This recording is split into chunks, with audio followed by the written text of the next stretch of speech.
So kind of describe that mood on Sunday. I'm sure a little better than the previous weeks. Oh yeah, I mean everyone's in a good mood coming off a win. Yesterday we watched film as a team and went over the good, went over the bad, and moved on. And we had a good practice last night, and we're ready to try to get focused for Baylor now.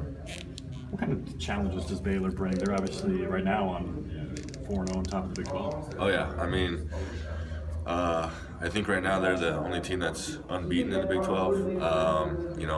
That's for a reason. I mean, they're a great team. Everyone else is obviously a great team as well. Just they're playing at a high level right now, and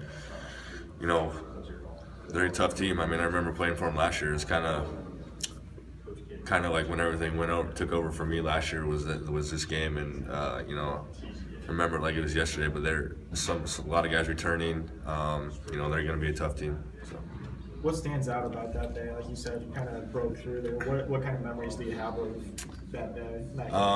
Well, that it was raining the whole game. It was terrible weather down there. I think it was like the hurricane was going on or something down there. But I mean, it was just a really fun game. I mean, even though we lost, it was still fun. I don't know. It was just a good way to start things. Like kind of for me, get things flowing, and threw for 3 touchdowns. We got the offense kind of moving a little bit, running the ball, running touchdowns, and so it was just good.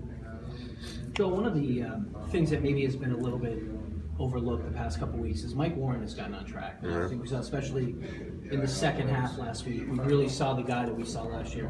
Just how big is it for this offense to have him going? It's huge. I mean, to have him start playing with confidence and rush for 100 yards, I think on Saturday or more or whatever. Last week he rushed for like 95. So I mean, he's just consistently getting better. He's practiced well. He's doing good, and he's going to continue to do that. And these younger guys, David Montgomery and Kane, and those guys, they're really close from just breaking out. I mean, David, I think on Saturday almost broke 2 big runs. Just got tackled by the shoestrings. Otherwise it would have been a big play. But I mean, he's right there too. And he's making Mike practice good, and Mike is making David practice well too. So I mean, there's competing there, and having Mike play with confidence is just awesome. We got to keep him rolling because it opens up the passing game for everything else. So. You talked about Deshaunte Jones a little bit Saturday, but what kind of option can he be? Obviously, you have Allen, but just in that end position, and he looks pretty fast, and obviously connected for that big touchdown. Yeah, I mean, it's huge. He's a young guy. He needed that probably more than anyone. To have some confidence there with him, saying, okay, I scored, now I can just go play, and not have to worry about it. Him, Deshaunte, Trevor, they're both playing fast, doing really well over there. It's going to be huge for those guys to step up because, I mean, everyone's going to try to stop Allen, and, we need those guys to step up. Hakeem and Dondre, they're doing well, so we got to keep them going.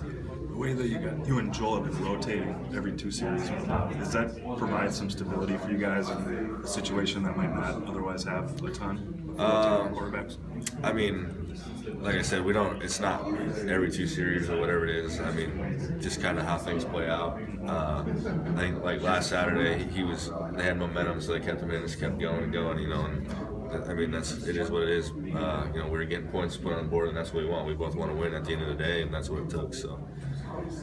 If Jacob's on the field and you're on the sideline, how are you trying to help him, or what is kind of the thing you're focused on most, or vice versa? When you're out on the field, what is kind of Jacob doing to help? I think we're both looking at the defense, trying to see what he's seeing and just like get those mental reps, seeing what they're doing, and then when he comes off, communicate what he saw, why he went where. Maybe I told him to go somewhere else. Maybe next time he gets it or something like that. Just small communication right there. So. When you guys are making the progress that you have and you're coming off a win, how much does that make you, I guess, build on the momentum against a better team now, against a big Big 12 team, a chance to kind of prove yourself maybe more on a national level? I mean, coming off of a win is always huge, but you have to stay even keel and just move on. You can't let it get too high, because then you go into games, maybe not so ready to play, or you're looking past the opponent when you definitely can't look past any opponent in the Big 12 or any opponent on your schedule. You have to be ready to play and just come out ready to go every single time. So.